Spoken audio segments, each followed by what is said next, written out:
Man, have we been neglecting the basics lately. And I'm sorry about that, but my head's been in top fuel land, and so, you get a little lost. But I know a lot of you guys come to this channel specifically for that. The ancient analog knowledge with carburetors and distributors and stuff like that. So I'm going to make up for it now. We're going to do the most common repair on the most common problem that you're going to find on the most common carburetor in the world, the Quadrajet. So this comes about because last night I did a live with Dr. Art and Austin from Automotive Adventures with Austin. And we got a good time. During the course of this conversation, we were talking about carburetors. And you can't talk about fuel mileage because that was the basics of this. The cost of fuel is insane, and cruising season and power tour season and all of that is happening right now. And the price of fuel just keeps going higher and higher and higher. Who knows where it's going to end up. So fuel mileage and carburetor, if you're going to put those two words together in one sentence, you're going to have to talk about the Quadrajet, the undisputed king of drivability and highway mileage. So we've done many videos on Quadrajets in the past, but it's always been focused on the performance aspects of it and some of the drawbacks.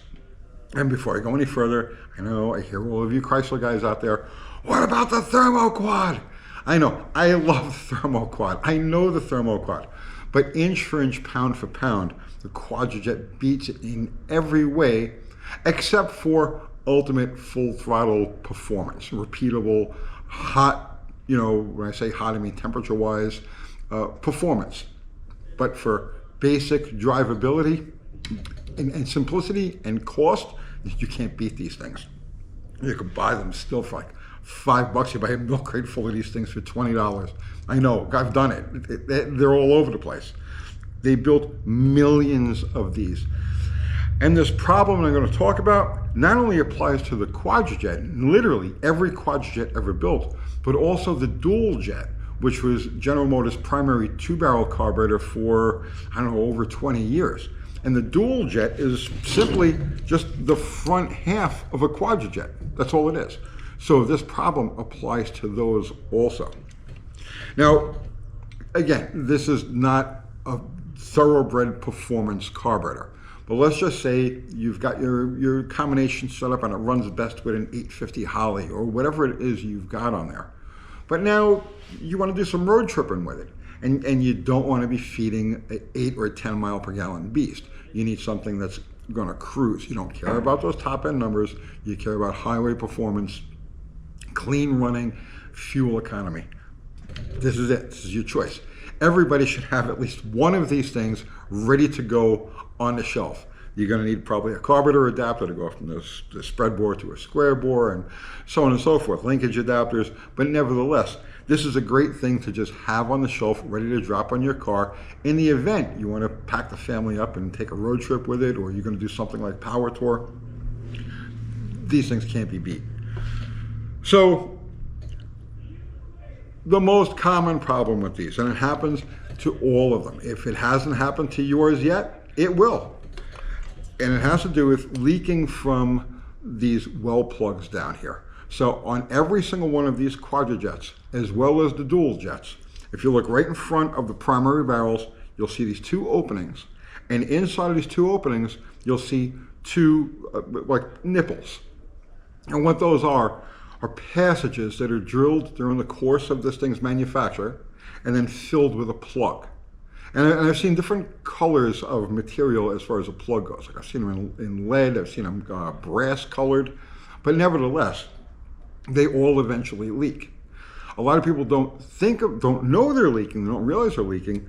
They'll get the most common symptom, aside from very rich idle, is a hard start after it's been sitting. And people will blame it on heat soak because that's one of the things that these things are known for, is heat soaking.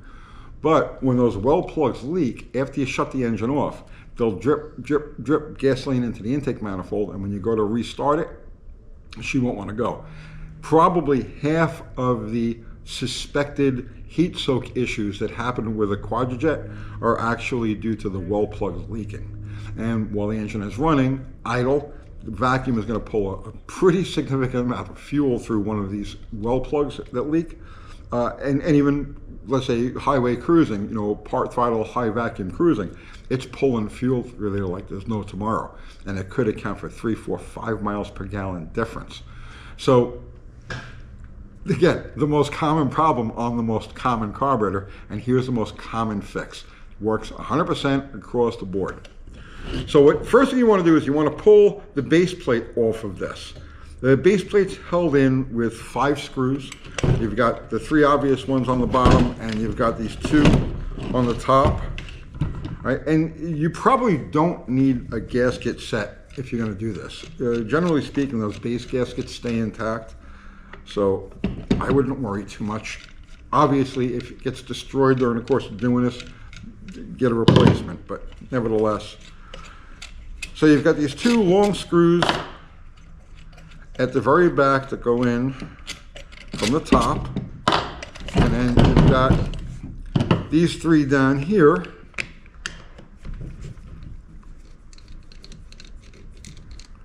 And I'll just pop these out of here. I'm going as fast as I can.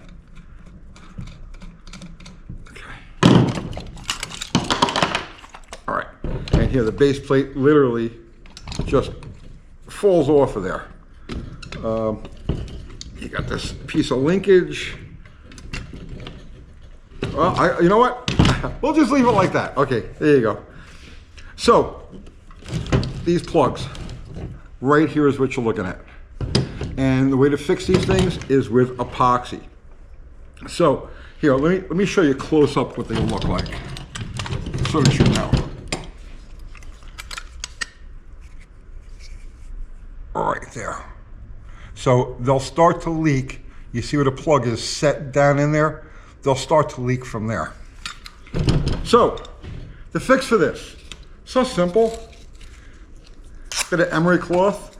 You could use a wire wheel on a drill, that works too. But the idea is just you want to clean and scuff this area right here, because you're going to use epoxy, and you need the epoxy to grab onto it solidly. So you can't have any dirt, any carbon, any grease. It's got to be clean. And you cannot tell just by looking at them if they're leaking. Yeah, there can be telltale signs, but I've seen them leak and it doesn't look like it when you pull them apart. So, all right. Now, pro tip on this. You could heat this or heat them with a heat gun. You don't have to go crazy, but if you warm up the pores of the metal with a heat gun, when you put the epoxy into it, the epoxy will grab a little bit harder on it, right? We're not going to bother with that right now, but okay. That's about what you want right there. Epoxy, JB Weld is everybody's go-to. I don't have any JB here. I do have this stuff that they sell at Harbor Freight, which I've been using for a few years, and it works just as well. I haven't found any problems with this. So we're gonna mix up a little epoxy. Now, do not use the quick set epoxy on this, okay? You don't want it to quick set. You want to give it a chance to actually like settle in there, harden at its own natural pace. So we take our handy dandy Allen key.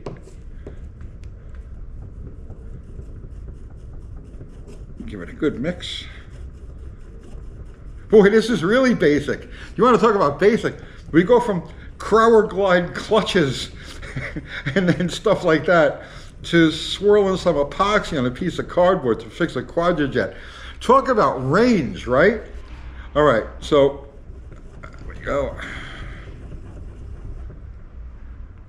And then we're just gonna scoop some up and just drop it over the top there. Give it a good swirl.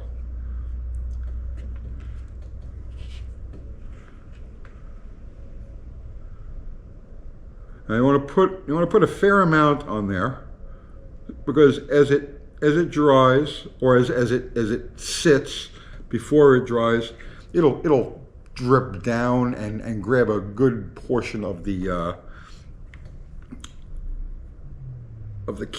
casting.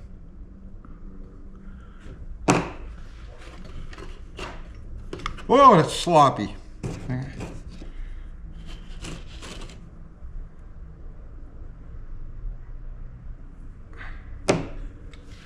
There you go. Isn't that fancy? Yes. High science. And I told you it was going to be basic. All right, so that's it. Now we're not going to touch this thing for about 24 hours. We're just going to let it sit and let that epoxy just goop in there. You could warm it a little bit. When you warm this stuff, it gets very, very thin, and it'll grab, just like warming the casting, it'll grab into the pores a little bit better. But that's it. Just let it sit, and your problem is solved. And that is worth, I'm telling you, could be 3, 4, 5 miles per gallon. If you can't get a clean idle adjustment out of one of these, you turn the idle screws in and the mixture screws, and it's still just kind of running fat, that's where your problem is. If you are going to consider throwing one of these on your otherwise Holley or Edelbrock equipped hot rod, and just for fuel mileage sake and drivability sake, keep in mind that these things are prone to heat soak, so you want to use a phenolic plastic spacer.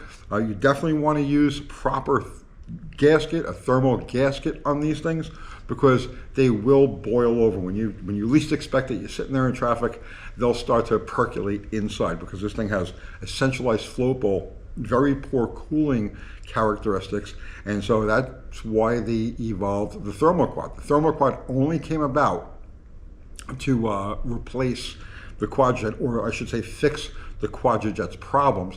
Thermoquad, that was the whole point of it. The thermoquad as a solution for the heat soak. And if you're a purist, you're like, no, I'm not going to put a General Motors carburetor on my Ford or my Chrysler. Ford actually used these things in a couple different applications. One of them was the, was it 70 or 71 429 Carburetor came with a Quadrajet. Chrysler used these Quadrajets right from 1985 until the end of carburetor production, 1984, until the end of carburetor production. And they weren't always produced by Rochester. A lot of people don't know that. For a while in the early 1980s, General Motors couldn't keep, or Rochester couldn't keep up with the demand for these things, and so they farmed them out to Carter. So you'll actually find occasionally, this might be one of them, no, oh, on the side it'll say cast into the side, it'll say Quadrajet by Carter. So the vet guys go looking for those, the ones who are restoring vets of that vintage. So there you go. And of course, we gotta clean our Allen key. There you go. So I feel silly doing this video, but basics, right? The most common repair for the most common problem on the most common carburetor. And look here, look out, see the epoxy is starting to just flow in there now. All right, there you go, that's what you want to see. Leave this for 24 hours, put it back in the service, you're good to go. See you tomorrow.